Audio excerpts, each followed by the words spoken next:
Show of hands, how many diabetics in the audience? Because I'm a diabetic, I've been thinking, this is taking inordinately long. Oh, you are? So we should get, seriously, I'm not kidding, but yeah, thank you. Akkada, akkada, akkada. Honorable Minister for Home, Sri Mohammad Mehmood Ali Garu. Honorable Director General of Police, Sri Mahendra Reddy Garu. Principal Secretary Industries, Jayesh Ranjan Garu.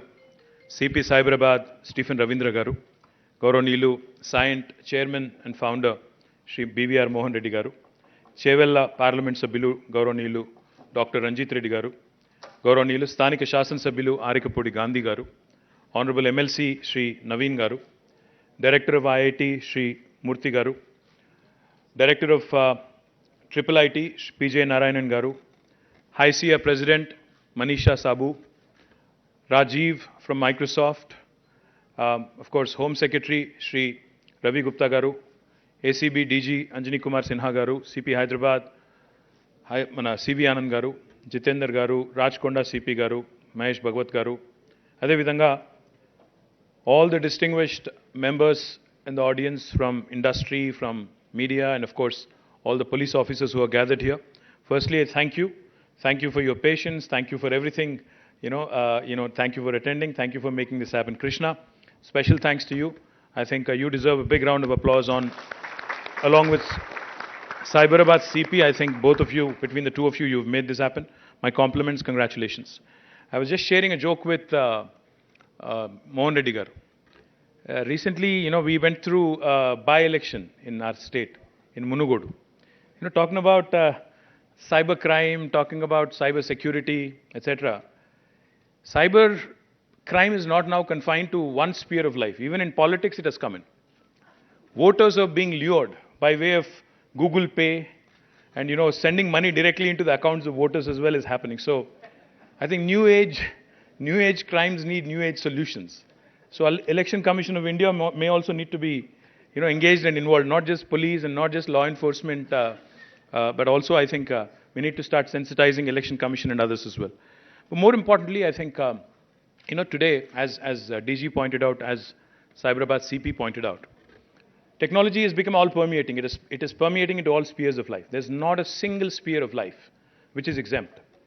So if you look around, we live in a very, very interesting world.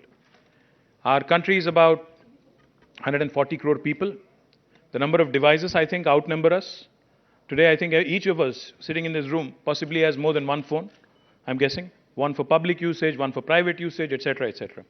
Now, and we also live in an interesting world because the technology is evolving so much that your phone, you can talk to your phone. There was a possibility, at one point of time, say 10 years ago, if somebody was talking to his phone, people would look at him like a pagal. They'd say, why is he talking to a device? But now, you can talk to Siri, Siri talks back to you, Alexa talks to you, you talk back to Alexa, she tells you what the temperature is, she plays music for you.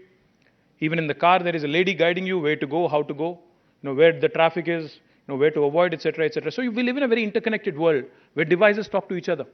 Your refrigerator talks to your washing machine, which can communicate to your car, which incidentally also communicates to you. Human is just one part of the larger piece of puzzle. So what's happened as a result is in this world of interconnected devices, in this world of Internet of Things, cybersecurity is a huge, huge challenge. Cybercrime is huge. It's all pervasive. Like technology is all pervasive, cybercrime is also equally pervasive. From IP theft to identity theft to embezzlement of money. Various hues, various shades of cybercrime is seen across the world. And in fact, if you ask me, the dens of cybercrime are not the big cities, the big metros. In fact, it is the smaller towns. I don't know how many of you have watched this series. I think it's on Netflix called Jamtara. Have you? In fact, I'll just narrate a small story. A friend of mine who had just watched Jamtara, we were all sitting and chatting one day and he tells me, I'm embarrassed to share this story with you, but I'm going to say this anyway, is what he said. We were all very curious, intrigued. So we asked him what it was about. He said, I watched this whole series on Netflix the other day, just a couple of days ago.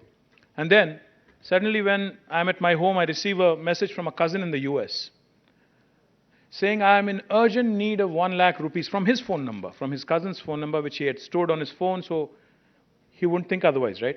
So he got a message saying, I'm in dire need of 1 lakh rupees. And this man, being a very nice, compassionate cousin, he said, okay, I'm going to send the 1 lakh, and then immediately, without even thinking twice, he just simply sent the money across through Google Pay, UPI, whatever technology that there is. And next day, in the family group, his cousin sends a message saying, listen, my phone has been hacked. So if any of you got any messages, please ignore. But damage is already done. And out of shame and out of guilt, out of whatever, out of fear of being ridiculed, my friend did not share this with anybody but us. Of course, we ridiculed him later, that's a different story. The point is, this whole sense of shame, ridicule, and also integrity in terms of, see, if you're a enterprise, if you are an industry, if you're an enterprise, obviously, if the word goes out that your systems are compromised, you're worried about the integrity of the data, the integrity of your processes, etc. So therefore, it becomes extremely important. And when DG was talking, when CP was talking, I was listening in very, very carefully.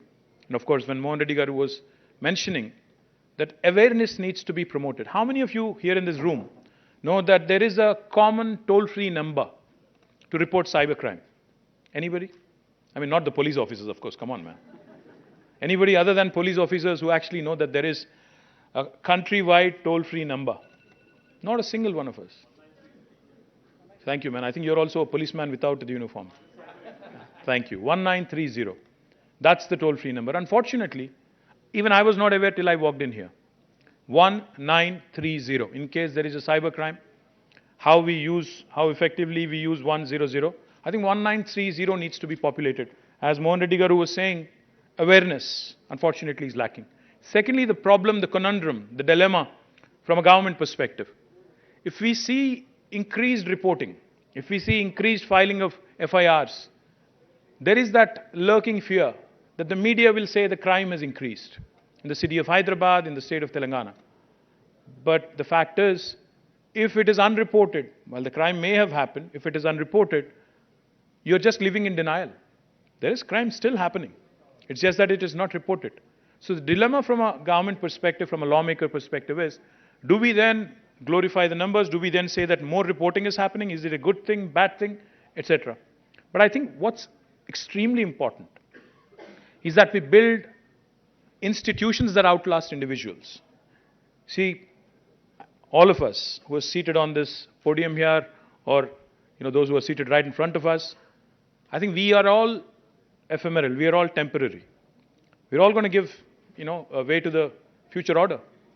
The fact is, unless we build institutions which will outlast us. See, for instance, Cyberabad Security Council was conceptualized by Mahendra Reddy Garu when he was Cyberabad Commissioner. And today, look at it. It's thriving, it's growing, and it is building COEs, it is adding new dimensions to governance. That's why we need to build institutions that outlast individuals. That's why we need governance models where processes become more important than people. Processes have to be more important. When I say process, I don't mean just a data flow chart or a flow chart. What I mean is a simple intervention. Our Telangana police has done an extremely appreciable job when it comes to drunk driving. Today, there is not a single soul in Hyderabad, not a single soul in the city who's not scared, about driving after they've taken a drink. Because इससे पहले क्या होता था? कहीं police रोकते थे, हम बोलते थे मालूम मैं कौन? अब नहीं बोल सकते. कहीं को नहीं बोल सकते? कैमरा लगा हुआ है. मालूम मैं कौन? वो भी आता टीवी पे. Simple intervention, very simple intervention, but that has become a process which has basically taken the individual discretion out of the equation. Now, these are the sort of interventions, these are the sort of simple inputs that make governance more and more credible. Those are the things. Body-worn cameras by police. How do they help? People are, as a normal person, as a normal citizen, people are not very happy when police call them. आप police station आके complaint लिखवाओ, डरते हैं. मैं सीधी बात बोल रहा हूँ, बुरा ना मानो पुलिस ऑफिसर्स कोई भी.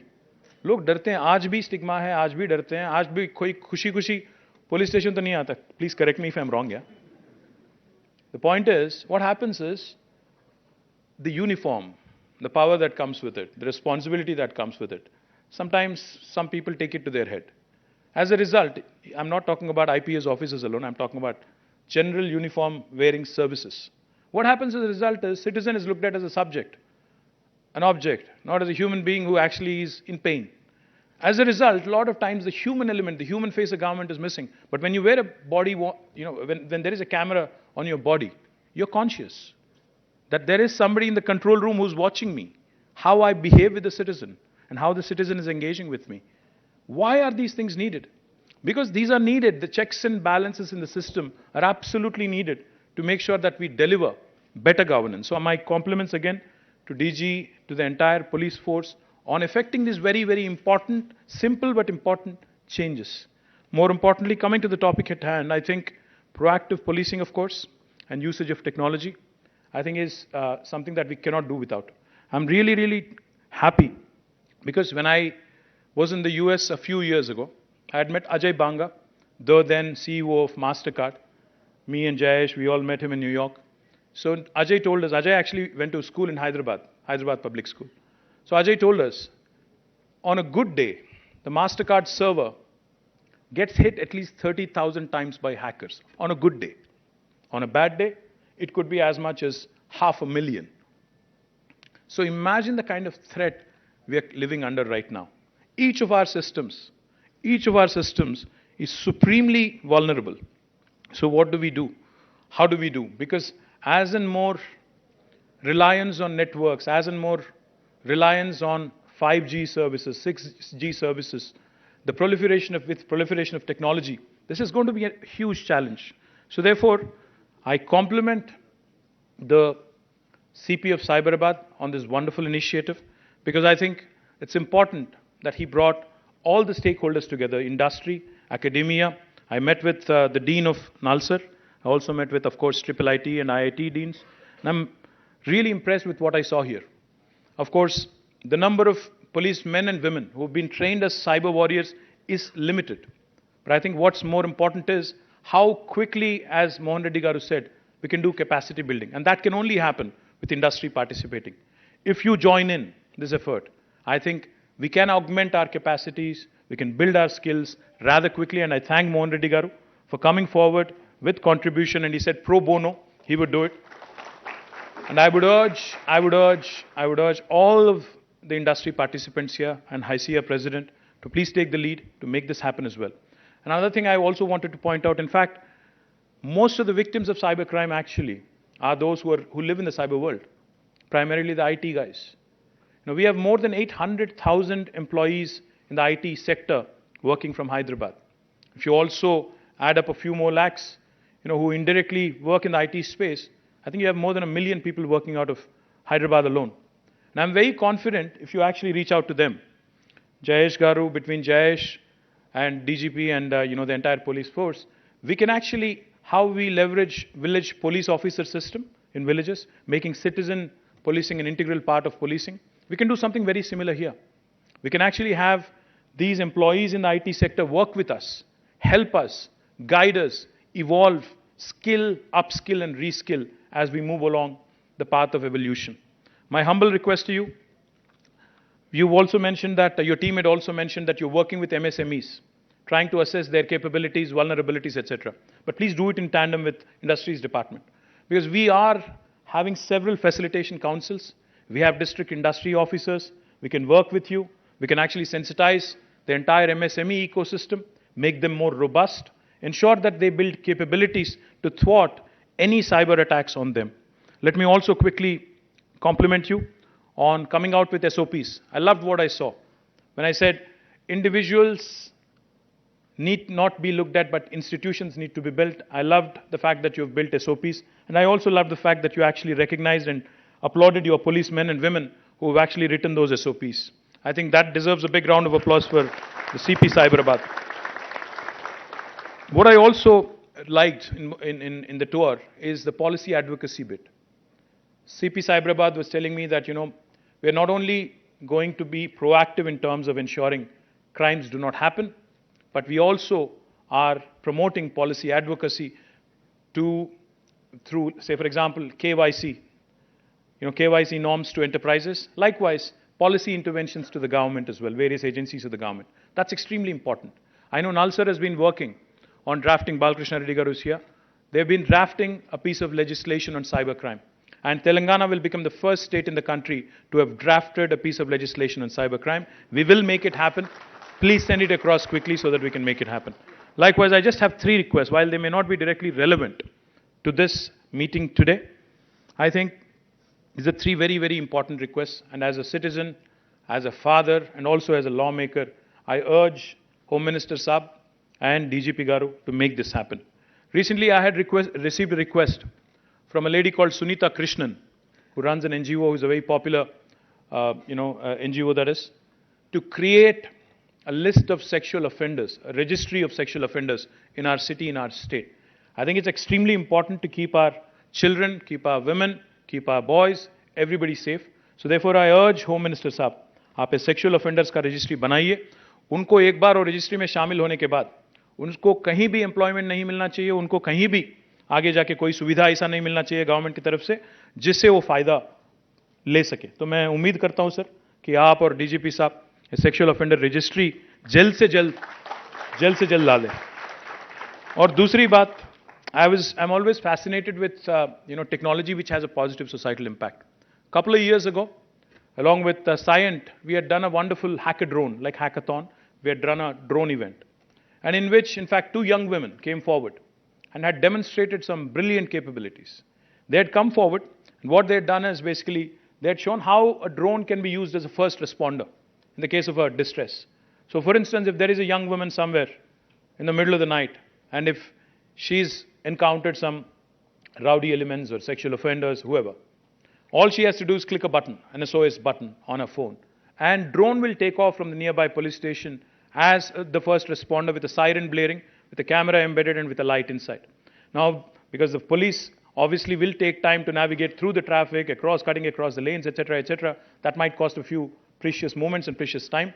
So therefore, the first responder, if that drone is already there and if it is capturing, all of that is happening on the ground with a siren blaring, it will serve as a huge deterrent. I request DGP Garu, Home Minister Garu, to kindly ensure that this happens. Now I believe the Telangana Academy of Aviation is in charge of this project. Equipment is all with them. So we can take it up and we can make it happen really, really quickly. मैं उम्मीद करता हूँ sir, ये भी जल्द से जल्द आप मुकम्मल कर देंगे तो बहुत ही अच्छा नाम मिलेगा तेलंगाना राज्य को पूरा हिंदुस्तान में, and it will become a role model for the rest of the country as well. And lastly, sir, let me quickly add, like I said, no initiative will ever be successful and it will ever have scale if the citizens do not participate. So let's promote 1930. Let's promote the concept of cyber warriors. Let's ensure the people from different walks of life become a part of this wonderful Cyberabad initiative, Cyberabad Police Initiative, the Center of Excellence on Cyber Safety. I look forward to interacting more and more, and I promise you that from the industry side, from the IT side, we'll do whatever it takes to make our state more and more safe. Thank you. Jai Telangana.